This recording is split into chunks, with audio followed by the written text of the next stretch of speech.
This is FULCRUM, a Star Wars podcast. Your way of tapping into the Force from a galaxy far, far away. Hello there. Hello, what have we here? Here's where the fun begins. Count me in. Hello, everybody, and welcome in to FULCRUM, a Star Wars podcast. This is your first emergency broadcast of FULCRUM. Sadly, earlier this week, news broke that the show we launched FULCRUM with, The Acolyte, was canceled after one season, and we're here to kind of talk through that a little bit today. I'm Colton Robertson. I'm joined by Joseph George. What's up, homie? Oh, what up, what up? Always a pleasure to be here. Maybe not. Actually. Yeah, emergency broadcast. Not the same vibe, really. Doesn't hit quite as well. I know. But just wanted to kind of talk through it. You know, we were excited for The Acolyte. We had a good time with it, and it's disappointing that it won't be moving forward. But there's some stuff to talk about here because the story was broke by Deadline on Monday. And a lot of major publications have ran with it. We've actually not gotten any official word from Lucasfilm regarding it, though. Which is why I'm very, very curious. Even in that Deadline article, it says sources tell us. And everybody ran with it. Now, I don't think there will be an Acolyte season 2. I think that if the show hadn't been canceled, I think we would have heard, actually, this isn't true. You know what I'm saying? Like, from Leslie Headland or for somebody on the cast or something, you know? But I did think it was noteworthy that the Deadline report doesn't have any actual sources cited, besides saying that sources tell us, and that Variety and all these different publications were like, well, this means it's over. Yeah, I guess kind of interesting. I didn't even think of this aspect. I was just kind of taking it as fact. I assumed that it did come from Lucasfilm or someone official, and I guess their source could be someone from Lucasfilm or something. You would think. Hopefully, yeah. But, wow, I really, really hope this isn't like a, hey, let's put out a third party, hey, we're canceling the show to see how it's going to be received. Yeah. And then we'll see. But, I mean, it seems that that's what they're doing with their TV shows. Maybe not this cancellation thing, but that's at least what they're doing with everything on Disney+.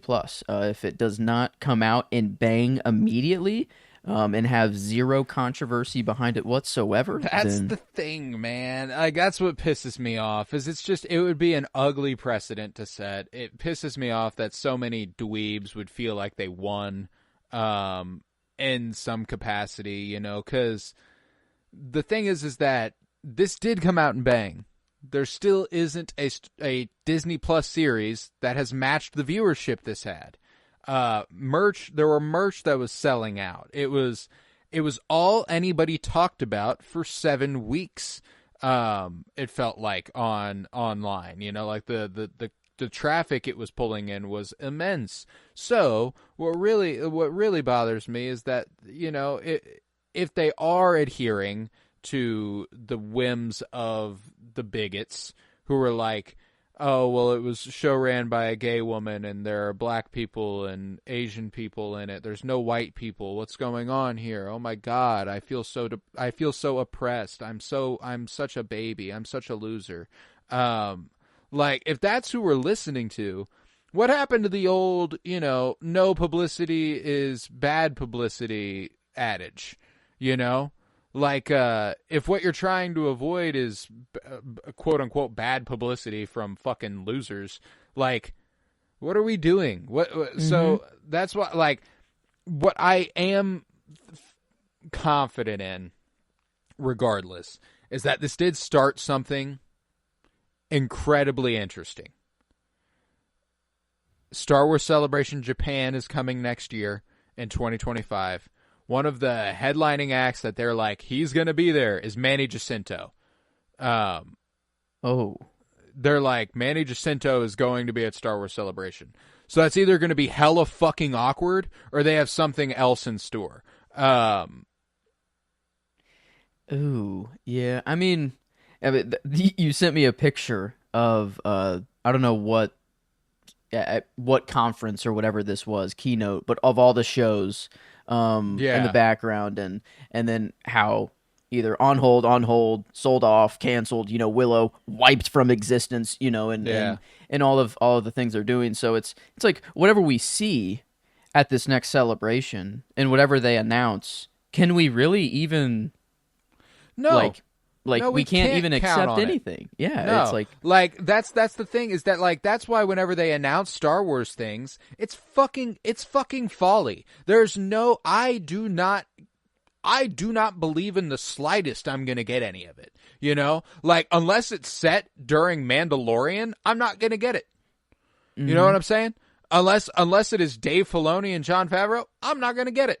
That's something that's not going to happen for me. But yeah, that was at Lucasfilm's panel in D23 a few years back. We had Children of Blood and Bone, no idea what that even is, sold off. Lando is under redevelopment and will never happen. A Star Wars A Droid Story on hold will never happen. Rogue Squadron on hold will never happen. Rangers of the New Republic, Gina Carano tanked that, canceled. Willow wiped from existence. Andor was originally going to be 5 seasons, is now 2 seasons. The Acolyte canceled. So that means, and this was a slate of 1, 2, 3, 4, 5, 6, 7, 8, 9, 10, 11, 12, 13, 14. And only 1, 2, 3, 4, 5, 6 of those things come away unscathed. Mm-hmm. Wow, that's really... Oh, man. Like Ahsoka, they're making that season 2. That season 2 is happening. Because it's Dave Filoni and Jon Favreau. Why? Like, I'm looking at all these shows, and I'm like, okay, I'm looking at the ones that are surviving and making it through completely. Yeah, and it is just... We're spending eternity with these fucking losers. I'm sorry. They're not losers. They're very good at what they do. But, they're so hung up on their own little thing that's why the Acolyte was so exciting, was because it was a breath of fresh air. And yes, season 1 wasn't perfect. It was far from it. I don't even think it was... I hardly think it was an above average show. It was solid to good. That was the range it was rocking with. But that's the thing, is that shows used to be able to be solid to good in their first season, and they'd get a second season. They used to be able to find their fucking footing and then roll. That used to be the way Clone Wars would have been canceled if it came out now. Clone Wars Season 1, as it appears in Clone Wars Season 1, we would not be getting more of it. Yeah, it's sad. I think the saddest part is that, this show was clearly going for a Season 2. You watch the finale and you're like, okay. I'm excited for Season 2, and I need Season 2. And for them just to completely axe and whatever, not even give them a chance. Is one thing, and you're right. You're right that it's the most watched thing. It's drawing in the numbers, and if all they care about is money, and their Disney Plus subscriptions, and that's all you could just get people in, why not? It's hate fueled. I guess maybe are they avoiding the hate and all that stuff? If that was the case, they wouldn't go forward with anything modernly. Obviously, this had a different level of hate. There was much more bigotry that went with the hate this time. It was much more discriminatory hate, and that's never good. But that side of the quote unquote fandom, I struggle to even call them that at this point. They don't like anything Disney Star Wars does. Now, I wish they didn't like what Disney Star Wars does for the right reasons. They don't like Disney Star Wars because it's quote unquote breaking the it's not Star Wars. George Lucas. My problem is that it's to that. My problem is that it's too safe. It's not taking big enough swings. It's not trying to be something new. It's trying to stay the same. And that's That's annoying, man. Like, look at how different the original trilogy is from the prequel trilogy. Like, that's 6 fucking movies, and they are massively fucking different. You know, and now obviously you do have to adhere to a certain visual language at certain points in the timeline. Like, that's not strictly what I have issue with. It's the fact that this, like, it doesn't feel like we're taking any large swing. Ahsoka is a safe bet. The Mandalorian was the first thing, and as much as I love it, continuing it after 2 seasons was like that. Now you're betting on a safe bet. You know, like, now you're like, it wasn't safe. It was new. It was fresh. And you could even make the argument about season 2 that it's a bunch of backdoor pilots trying to get spin-offs off the ground, as it does with Ahsoka and stuff. But even that was still fresher than what we've gotten since. And Ahsoka, again, was relatively fresh, but we are dealing with Ahsoka and Hera and Ezra and Sabine, which, if we were going to be doing that, we might as well have just made Rebels Season 5 and not the beginning of a new fucking show. How Ahsoka is immediately, for sure, will have a second season. The Acolyte, with all of its hate and everything, it's made better than Ahsoka. Like, it like almost like the ending kind of sucks or whatever now that, and especially it's over, whatever. But I'd rather, I mean, as enjoyment and critically, I think I'm going with the Acolyte over Ahsoka. I respect anybody who has their opinion and wants to, like, and loves Ahsoka. I can't make it through that show. It's the only Star Wars show that I like, and Mandalorian season 3 is right there now. Like, I will never watch Mandalorian season 3 again. When it came to Mandalorian season 3, I rewatched seasons 1 and 2 before 3 came out. Whenever 4 comes out, I will not be rewatching Mandalorian. I will just watch Mandalorian. Also crazy that there is a 4 and the Mando and Grogu movie, and it's like oh, and then beyond that, we still have the Filoni conclusion movie. The movie that's going to tie supposedly tie up this side of the timeline. So, like, that's why I'm like, I don't know. I've enjoyed most everything while it's on. The Acolyte was a lot of fun. It was the freshest and the most exciting Star Wars has been probably since Andor. And Andor was the most exciting it had been since Mando Season 2, which was months and months before it, if not a year before it. Actually, it was a year and a half before it. So, like... Man, yeah... I think we can blame a lot of what Hollywood is right now for the direction Star Wars is going, which is, I mean, it's one giant nostalgia trip, man. And while that's fun, and it can be entertaining, and it's got to be good, you know? And whenever we're making, like, I like Obi-Wan Kenobi, but if that's where our priorities are, if I like Ahsoka, but if that's where our priorities are, if, you know, like, I liked the Clone Wars, but it seems like that's where our priorities are if Dave Filoni is fucking running the ship. You know what I'm saying? Like, it's just, it all feels like the same stuff. And I'm tired of it feeling like the same stuff. And that's why the Acolyte was exciting, is that, like, it was the first thing in forever to feel like the prequel trilogy. Disney-era Star Wars has been ashamed of the prequels. The sequels barely touch them. Nothing ever really digs into it. All the prequel content it is not ashamed of is Clone Wars. Besides that, they barely touch anything. So it was nice that the Acolyte finally, if it was going to show a nostalgic sensibility, it was just that. It was a sensibility. It wasn't a literal story for story, beat for beat. Like, yeah, you remember that? We're doing that again. You know, like, it's a new thing, and I appreciated that. Even with all the hate, like all the blind hate that people were giving it, the things that people would always say is like, well, you know, one thing I can't deny is the action in the show is unbelievable. It's cool. Like, they're like, yeah. The lightsaber fights that we're getting, we're in the prequel era of that. Like, we're getting some of the best lightsaber fights we've ever gotten. Chimera is one of the coolest characters that's ever been introduced in all of Star Wars. Like, it's the bleeding the crystal for the first time on screen. We see like and I guess some people are also just really mad about the whole spinning of the Jedi, that they're not always the good, now that Right. there is a flaw in their dogma and in their system, whatever. That's what the prequels are about, though. Mm-hmm. Yeah, that's the whole point. That's the trilogy, and that's the Star Wars you love. That is what brought them down. So it is really weird that it feels like, yes, in the original movies it is clear good versus evil, red lightsaber, blue or green. It's clear, whatever.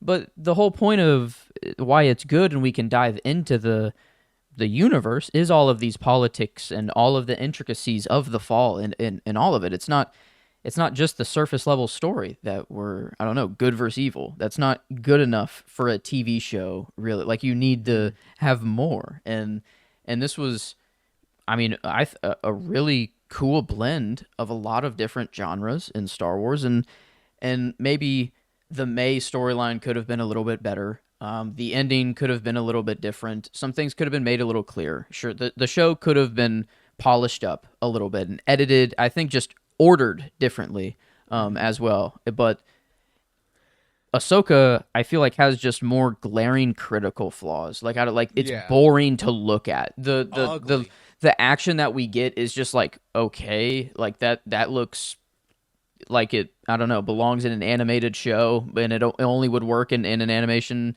medium, and you're trying, I don't know. You would try something in an animated medium, and that's what really pisses me off, is that, like, it just feels like Ahsoka takes big swings in terms of literally what is happening, but the way they portray it is so fucking dull that it becomes boring. And, like, that's a problem, and that was the problem with The Mandalorian Season 3, too, and obviously there's a few more problems with Mandalorian Season 3 in terms of just being completely incapable of letting things go and trying to recapture the magic that the show once had, but the show should have ended, so, like, what, you can't. Ahsoka just doesn't have the juice, and Mandalorian Season 3 just doesn't have the juice the way that even The Acolyte did. And I agree, The Acolyte could have been better. The Acolyte could have been a lot better. But at least it was fresh, and at least it was trying something. And I don't know. I don't know. That's why I'm like, it feels like I'm begging for the bare minimum here. Mm-hmm. And that's where I'm like, I feel insane for being like, because I if I'm being honest with myself, while I enjoyed The Acolyte, I didn't find it to be great. You know what I'm saying? Like, Mm-hmm. I didn't think it was a great show. I didn't. But again, it was new and it was fresh, and they were trying something, which should be the fucking floor for what a Star Wars project does. You know what I'm saying? Like, Star Wars has always been about innovating and climbing and going farther and higher and trying something new. And I don't know. At least it used to be. Yeah, I mean, my initial reaction to hearing this news, I was like, oh my God. Like, I feel so bad for Manny Jacinto and Kymir and all of these actors that, like, yeah, Mandela Stenberg and I mean, Rebecca Henderson as Vernestra Rowe. Like, the direction we were heading in Season 2 was clearly going to be exciting. Man, yeah. And now it's going to be really weird if they're like, here's an animated Kymir and Plagueis show, or like if they just continue and it's just Plagueis, or Tales of the Sith. I don't know. Like, if they do continue the show, but not as a Season 2, and only give the good parts, it would feel that'd feel even weirder, I feel like. So in my head, I want something Kymir on screen, and I want more of him, but I feel like I don't want it to be on its own. It doesn't make sense. Principally, that way. it'd be wrong. Yeah. Yeah, that's why I'm like, and I don't know. As much as I love Manny Jacinto as Kymir, as much as I enjoyed Amanda Stenberg as Osha and May, I have a tough time buying that we'll never dabble in this era again. But, like, that's more than anything what I'm real upset about is that like it was the first thing outside the box of 1 to 9. Mm-hmm. And I fear we will never do it again. Like James Mangold's Dawn of the Jedi Star Wars movie, I don't think that gets made. Like that, and that sucks. Now, canceling a TV show is very different than canceling a movie that you've announced and that is in production and stuff. But it feels like they once felt confident enough to take big swings. You know, and like, because Andor and even Book of Boba Fett, while it was still the same characters and stuff, like Robert Rodriguez had a flair there that's like undeniable. Like this guy is doing some fucking filmmaking. Like this works for this show, you know? But then you get Mando at season 3 and you get Ahsoka and you get the Acolyte, which I appreciate the Acolyte a lot more than I appreciate those two. But they critically just keep kind of getting ill-received, like, including Book of Boba. You know, besides Mando season 1 and 2, besides Andor, and besides, and even Obi-Wan Kenobi, like, what has been well-received generally? Andor. Yeah. That's it. Like, that's it. That's the only one that no one has any doubts about Andor. You know, I feel like that's clear. Rebels should be the other one, you know, that is held up to this standard, but people won't get there. I'd say Obi-Wan, maybe Mando season 1 is pretty fucking strong. Like I might put that above Obi-Wan, but and that's what I mean is that like these like Mando season 1 is good, Mando season 2 is good, Andor is great. I don't know that I can truly, in my heart of hearts, tell you anything else has been better than slightly above average, if not what I would call not good. Bad Batch. I mean, I know. I mean, honestly, like Bad Batch is good. Bad Batch is another one of those good things. But that's the thing. Animation doesn't miss, but they don't care about that. Which is insane. Like they make animation for the love of the game. Mm-hmm. And it's clear that like the only reason they make animation still is because it'd be probably a PR disaster if they stopped. You know, like I think that's genuinely the only reason they still do animated stuff, because it's clear they think the money's in live action, and it is. People watch more live action stuff. But when it comes to Disney Plus subscriptions, that's another big fucking problem. People aren't signing up for Disney Plus for the new Star Wars show that doesn't have anybody they know. You know, they will sign up for Obi-Wan. They will sign up for Ahsoka. They will sign up for this. They will sign up for that. You know, but this, the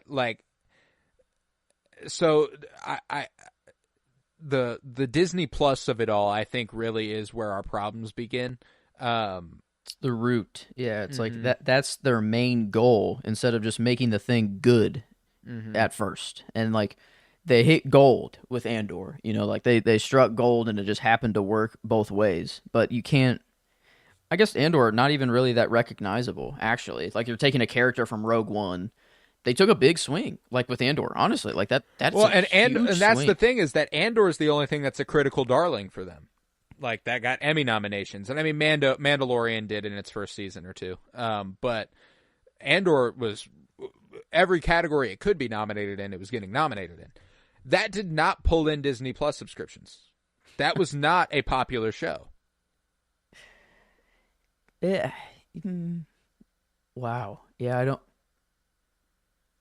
It's got to be flashy, I guess. It's got to be in the media run. You know, and that's what really, really sucks, is that the Disney Plus format doesn't allow you to take big swings.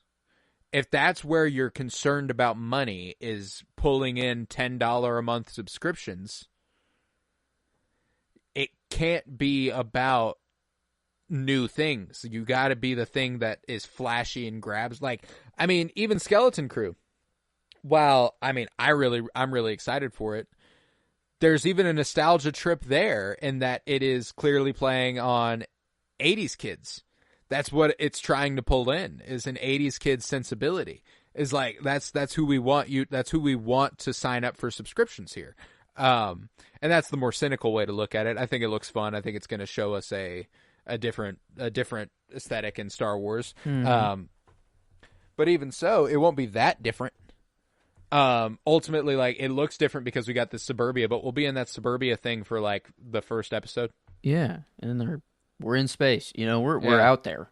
They're far from home. So, I mean, I'm honestly super excited for Skeleton Crew. Like, it feels like kind of in the same vein as Andor, in the sense where it's like not trying to get just big flashy names and we're just getting you to sign up for something. It feels like maybe they went for something good. And it felt just, it has that Goonies kind of spirit there, and I love that in any medium, movie specifically, and Star Wars feels like it just has that automatically. And yeah, I mean, I guess so. I'm gonna watch whatever they put out at the end of the day. My Disney Plus subscription will stay, but it principally, I'd like to like boycott Disney Plus, because like it feels like it is kind of ruining. Oh, that's the thing though, is that like when I think about what we have coming, I'm excited about Andor season 2. Mm-hmm. Yeah. Like, I'll watch Skeleton Crew. Mm-hmm. You know, it's not necessarily that I'm like, oh God, I can't wait for that. That's true. I can't wait for Andor season 2. I might part ways with watching Star Wars series as they come out once Andor season 2 is done. Like, I might, if there's nothing else that looks that riveting, because I'm not excited for Mando season 4. I'm not even excited for the movie. You know, I'm in the same boat. I thought the movie was the season 4. I didn't even think it was a movie at first when I was watching the trailer, and that sucks. You know, like it really sucks, because I love Star Wars, and I want to love Star Wars, and I want it to be everything I want it to be, and I want it to be more than that, you know, like, but it just sucks that there's a certain side of people who are like, Disney is ruining Star Wars. Go woke, go broke. Like, no, that is not the issue with what's happening. You think that this is too far from the original, which doesn't make any fucking sense, because it's trying too hard to be it. You know, like, that's Filoni's whole fucking thing, is that he was George Lucas's disciple. He was like that's like who he is. Mm-hmm. Like, so like, that is what you're getting. I don't know what more you fucking want other than every character be played by a white man. I wonder if this will get prequel treatment, where it is hated right now. People are finding everything to hate, but then give it 10 years, give the kids a chance to watch it. You know, the tides will change. I feel like socially, hopefully, we're a lot different in 10 years. Oh, here's the thing. In 10 years, you won't be able to watch this. That's fine. Fuck. Damn. Yeah. Is there even a physical? Can Nope. There's zero physicals of any of these shows? Of the Acolyte. Oh, I guess Andor has a physical. Andor has a physical. Mando season 1 and 2, I believe, has physicals. Obi-Wan Kenobi has a physical. Wow. They didn't even give Ahsoka one? Wow. I'm sure they will. That's one I'm pretty sure. Because everything they did was like 2022 and earlier. But 2023 is when we got Mando season 3. It's when we got Ahsoka season 1. It's, you know, so like, I'm sure those will eventually get their physical releases too. But this getting canceled, zero chance it gets a physical. In fact, really high chance it gets wiped from Disney Plus, because it got canceled. Oh man, they might, because they'll have to pay residuals if it stays up, and oh no, that's why I'm like, no. Disney Plus is an inherently evil model, man. Like that's just shit that cannot stand. The streaming model is a fucking nightmare, and I goddamn hate it. So that's my concern, is that if we don't get anything supplemental, if we don't get any sequels, if we don't get anything like that. I mean, The Acolyte was a huge marketing push. They marketed the hell out of it. Like, every Star Wars comic book that came out was like, watch like a little fucking thing on the cover that was like The Acolyte. The High Republic books had 100 years before The Acolyte. Like, it's like, that is how they were, like, they wanted it seemed like they wanted The Acolyte. But like, it confounds me. So I'm holding on hope that maybe that deadline report was premature. But given the fact that D23 happened and Comic-Con happened after the end of season 1 and we didn't get anything regarding a season 2, it does feel incredibly likely that the report's accurate. Which sucks. The one funny tweet that I saw was the back of Yoda's head, and it was like, damn, we're never going to figure out who this guy is. And yeah, that was Tommy Stella. He's fucking great. I love that guy. that one was good. That was the only kind of laugh I've gotten out of this situation. We're never going to find out who this guy is. And that fucking side of the fandom going like, are you fucking stupid? Like, no, you're fucking stupid. Come on. Like, you're fucking stupid. It pissed me off, man. But yeah, that's where I've been. Like, I hate the bigots who are probably responsible for this getting canceled. I hate that the corporate side of things felt the need to give in to those bigots, because I saw a huge amount of love for this show. I saw a lot of excitement, more renewed excitement about Star Wars than I've seen since Andor. I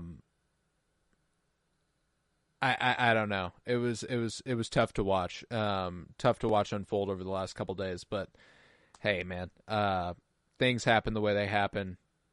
I hope this never gets wiped from Disney Plus. Yeah. I hope it gets a physical release. That would be cool, or at least release it digitally. Unlike Willow, like at least allow me to buy it on Apple or something. Yeah, that's maybe I need to give it a rewatch here soon and watch it in the order that we kind of talked about. That was maybe a cool experiment to try. But that's what's crazy is that like Willow was removed from Disney Plus within like 6 months of its ending. And that was pushing for a season 2. That wanted a season 2. Like that, you could tell. 6 months? Man, that's and maybe Star Wars gets different treatment. It's not like Willow isn't as big an IP, like it is the case. But like if they start to do something like that with a Star Wars property, like I mean, Willow was a terrible precedent to set. It was, man. I hate that happened, and I hope that it doesn't happen to the Acolyte, but I would be lying if I said I wasn't concerned, and it sucks so bad that I'm even concerned about it. A Disney Plus boycott might eventually be kind of necessary. Like, I don't know. It feel like not right now. I don't feel like right now it feels necessary. On principle, I kind of want to, but I don't like. Eventually, that's kind of the only way that they'll I don't know, that they'll switch it up somehow, is if they're not getting their money. And yeah, but I don't think I don't know. It'll be tough if there's ever. That's the tough part though, is that all these fucks who are hate watching still have their fucking subscriptions. So if they hold on to their subscriptions and all the people who want good stuff let go of their subscriptions, I think we're just going to keep getting stuff that appeals to them. And that's a real fucking bummer. Because if you want to watch the Clone Wars or any of the older movies and you don't have them, if you don't have the older movies in any physical form, you got to watch them on Disney Plus. You have so even if you are the fan that hates the current Disney Plus era, if you still want to watch your classics, and whatever, you gotta have That's true. And, well, and that's what's like. I have all 9 of the saga movies on Blu-ray. I have both. I have both Solo and Rogue One. I have Andor. If we weren't doing a Rebels rewatch, if we weren't doing a Star Wars podcast, I would log out until Andor season 2 came in. Yeah. Man, it's weird. What a weird time to live as a Star Wars fan. It's just man, I don't know. It's a very confusing time, and I hope the corporations or the corporation just kind of gets its head out of its ass, because it's not just Star Wars. It's Marvel. No, it's everything. It's man. everything they're touching. So yeah, maybe this is a wake up call. I don't know. Maybe all of this controversy will finally get them to realize something. I don't know, but I think network television is just forever gone. It can never come back. The golden days, they've escaped us. Yeah, no, but I don't know, man. It's real disappointing that this happened with the Acolyte. I wish it hadn't. I wish that we would get a chance to watch these characters continue, and maybe we do in something else, but even so, if we do, that's going to be a hollow imitation of what they were trying to do once, and maybe it'll be good, but it'll always have that element that's like, but it was probably supposed to be Acolyte season 2, you know? Yeah, just in weird taste. It'd have a weird taste. It would just... Yeah, it's gonna. I'd like to hear an official word from Disney or Lucasfilm, though. That is kind of crazy that they haven't even... Nothing. Just kind of radio silence from them. I mean, and it could just be a quiet cancellation, man. They could just be like sliding it off the board, and that's that. Yeah, I guess you wouldn't want to like promote the cancellation of a show, but feels... Yeah, I mean, Star Wars, there was something that I tweeted, let me see, it was from FULCRUM. It was a couple weeks back where Manny Jacinto did a live Q&A on the Star Wars Twitter. And it was August 10th, so yeah, literally less than 2 weeks ago. Eesh. It was like, I want an Acolyte. A look back at Star Wars The Acolyte with Manny Jacinto starts now. And it's like a bunch of quotes from Manny Jacinto going down the line. And then at 6:41 p.m., Star Wars tweets at the end of it, "Thank you for joining. Stream all episodes of The Acolyte on Disney+." And I was like, I quoted it with quote unquote all episodes, and a Yoda meme where he's like, he like looks down real sad. But like, so that's the closest we've gotten to them, because it's usually been stream season 1. Watch season 1 of The Acolyte. Watch all episodes of The Acolyte now available, which could just be an oversight by a social media person. Like, well, it is all the episodes that they have the opportunity to watch, you know. But like, so that was the thing, was that I was like, I saw that and I had little hope we were getting season 2. But with the news of cancellation, like, hey man, shit happens. Still not my number one most heartbreaking cancellation ever. But because at least it was at least it was the beginning of the show, I guess. Not the last, like not like the end. Yeah, I mean, maybe Westworld. Yeah, that's the one I'm talking about. Westworld hurt. I still don't like to think about it. I still can't watch that show. God damn it! I still like what? But speaking of removing shit from platforms, yeah. Dang it! Yeah, it's man. It sucks that we even had to have the first emergency broadcast. You know, like we've just been watching Rebels. It's been nice. It's been comfy, and then, but I guess. That's the point of Fulcrum, though, I guess, you know, is... It is.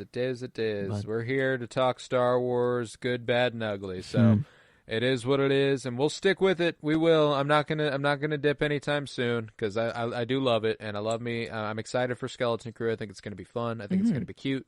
And I'm excited to keep doing the Rebels rewatch, but I think with that, we could probably conclude this episode of Fulcrum, a Star Wars podcast. And we will be back next week with Season 1, Episodes 10 and 11 on our Rebels rewatch. We had an episode released earlier today, episodes 8 and 9 on Rebels, and we hope you like it. We hope you like what you see. You can head to at the Fulcrum Pod on Twitter. You can leave a 5-star rate and review wherever you're listening, and you can listen on YouTube even. If you look up Fulcrum, a Star Wars podcast, we're available. So go ahead and check that out. But we will conclude this one here. I was Colton Robertson. I was joined by Joseph George. Thank you very much, homie. Oh, well, thank you for having me. I guess it was, it still doesn't work. We were here. Yeah, I was here. Yeah. I was here. But I don't know. Maybe go tweet under spam Star Wars Twitter with hashtag Save the Acolyte. I've seen that happening a lot. Maybe they can. It wouldn't be the first time a show's been saved from cancellation. So maybe there's hope yet. We have hope that things can get better. Yeah, and they will. In the words of Harrison. Hera, So maybe, thank you. Maybe, yes. yeah, maybe they will get better, and I have hope that they will. So a little bit of a downer of an episode for Star Wars, but usually we're a little positive about it. So hey, I hope that things will get better. So remember, for light and life.